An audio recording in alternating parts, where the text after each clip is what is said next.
Hello. അപ്പോൾ ഇന്ന് ഈ വർഷത്തെ റമദാൻ മാസത്തിലെ ഫസ്റ്റ് നോമ്പാണ് കേട്ടോ. ഫസ്റ്റ് നോമ്പിൻ്റെ ഫസ്റ്റ് ഇടയിൽ എന്താ പറയുക, മിനി വ്ളോഗ് എടുക്കാമെന്ന് വിചാരിച്ചിട്ട് തുടങ്ങിയിരുന്നു. അങ്ങനെ ഞാൻ ഒരു 3 മണിയായപ്പോൾ എഴുന്നേറ്റ് ബ്രഷൊക്കെ ചെയ്ത് മുഖമൊക്കെ കഴുകി എന്താ പറയുക ഒന്ന് ഫ്രഷായി കിച്ചണിൽ കയറണം. കിച്ചണിൽ ഞാൻ ഓൾറെഡി കഞ്ഞി ഉണ്ടാക്കി വെച്ചിട്ടുണ്ട്. കഞ്ഞിയാണ് നമ്മൾ അത്താഴത്തിന് കഴിക്കുന്നത്. കഞ്ഞിയും ചമ്മന്തിയും പിന്നെ ഓംലേറ്റും കൂടിയാണ്. അതൊക്കെ കഴിച്ച് നമ്മൾ നിസ്കരിച്ച് കിടന്നുറങ്ങിയിരുന്നു.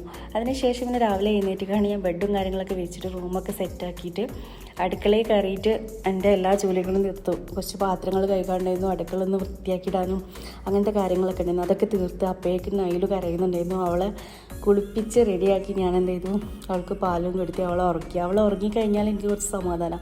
അതിനുശേഷം ഞാൻ വൈകുന്നേരം കുടിക്കാനുള്ള ഒരു വലിയ 2 ലിറ്ററിൻ്റെ ബോട്ടിൽ വെള്ളം എടുത്തിട്ട് അതിലേക്ക് 1.5 ടീസ്പൂൺ ചിയാ സീഡ്സ് ഇട്ട് നല്ലതായിട്ട് മിക്സ് ചെയ്ത് കണ്ട് ഫ്രിഡ്ജിൽ വെച്ചു കേട്ടോ, തണുത്ത വെള്ളം കുടിക്കാൻ വേണ്ടി. പിന്നെ വൈകുന്നേരത്തെ നമുക്ക് ചിക്കനും പത്തിരിയാണ് കറി ഉണ്ടാക്കുന്നത്. അപ്പോൾ ചിക്കനും വെള്ളത്തിലിട്ട് വെച്ചു, നല്ല ഫ്രോസൺ ആയിട്ടുണ്ടായിരുന്നു. അതിനുശേഷം തുണിയൊക്കെ അലക്കിയിട്ടിട്ട് ഞാൻ കുളിക്കാൻ കയറി. കുളിയൊക്കെ കഴിഞ്ഞ് ഒന്ന് ഉഷാറായി വന്ന് നിസ്കാരമൊക്കെ വേഗം കഴിച്ചിട്ട് വേണം വീണ്ടും അടുക്കളയിൽ കയറാൻ. അപ്പോൾ നിസ്കാരമൊക്കെ കഴിഞ്ഞു. അതിന് ശേഷം ഞാൻ കുറച്ച് നേരം ഖുറാനൊക്കെ ഓതി കഴിഞ്ഞതിന് ശേഷം അടുക്കളയിൽ തന്നെ കയറി. കാരണം മോള് ഉണരുന്നതിൻ്റെ മുന്നേ എൻ്റെ പണികളൊക്കെ തീർക്കണം, അല്ലാന്നുണ്ടെങ്കിൽ അവൾ ഒരു കാര്യത്തിനും സമ്മതിക്കില്ല. അപ്പം ഞാൻ വേഗം തന്നെ ചിക്കനിൽ കഴുകി വൃത്തിയാക്കി അതിലേക്ക് ഉരുളക്കിഴങ്ങും തക്കാളിയും വല്ലുള്ളിയും വേണ്ട മസാലപ്പൊടികളൊക്കെ ഇട്ടിട്ട് ഞാൻ വേഗം കറി റെഡിയാക്കി വെക്കണം കേട്ടോ. ഇങ്ങനെ കുക്കറിൽ അടിച്ച് വെച്ച് ഒരു 3-4 വിസിലടിച്ചാൽ മാത്രം മതി.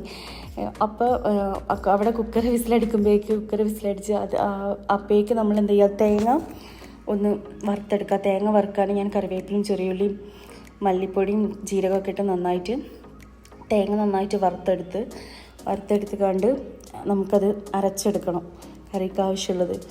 അപ്പോൾ എന്നാൽ തന്നെ ഇങ്ങനെ കറി ഉണ്ടാക്കിയാൽ എനിക്ക് 2 ദിവസത്തിനുള്ള കറി ഉണ്ടാവും. ഞങ്ങൾ 2 പേരെ കഴിക്കാനുള്ളൂ. അപ്പോഴേക്ക് കുക്കറിലെ വിസിലൊക്കെ പോയി കഴിഞ്ഞ് കുക്കർ തുറന്ന് നോക്കിയപ്പോൾ കറി സെറ്റായിട്ടുണ്ട്. ഇനി ഇതിലേക്ക് നമ്മൾ അരപ്പ് പാർന്നാൽ മാത്രം മതി. അരപ്പൊന്ന് പാർന്ന്